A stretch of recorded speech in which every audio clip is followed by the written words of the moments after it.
2-4 दिवस तर माझं आता हेच काम चालणार आहे. डाळ निसायचं, त्यामधले सालाच्या डाळा वेगळ्या करायच्या. आणि बुड्डी कबालवाला आला तर 2 पाकिटं घेतले होते मी बुड्डी कबालचे, ताईला आणि मला खाण्यासाठी. आणि हा मसाल्याचा डब्बा आहे, तो मी मस्त आज धुवून घेतला होता पूर्ण चकचक. आणि त्यामध्ये पूर्ण मसाले भरून ठेवले आणि 2 वाट्या रिकाम्याच ठेवून दिल्या. आणि मग करायची होती चटणी तुरीच्या दाण्यांची, म्हणून तुरीच्या दाणे आणि मिरच्या भाजून घेतल्या.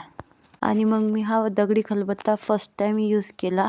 आणि हा जो पट्टा आहे ना, हा मी घरी बनवला. याचा मी वेगवेगळ्या प्रकारे काम करत असते. आणि मला करायचे होते बाबूचे हलव्याचे दागिने तयार, तर मग त्यासाठी मी घेतले मणी आणि त्याच्यावरती नेलपेंट टाकली, कारण की माझ्याजवळ दुसऱ्या कोणत्या कलरचे मणीच नव्हते. म्हणून त्यावरती नेलपेंट टाकली आणि ते पूर्ण मणी मिक्स करून घेतले त्यात आणि सुकायला ठेवून दिले. आणि मग हा हार दिसतोय ना माझ्या केसाला, हा पट्टा पण आहे, हार पण आहे. अजून आंबाड्याला त्याला वेणी पण बनवू शकतो आपण. आणि मग मी हार म्हणून पण घातला होता. आणि माझ्याजवळ ज्या पण वस्तू असतात मी त्यांचं काही DIY करत राहत असते.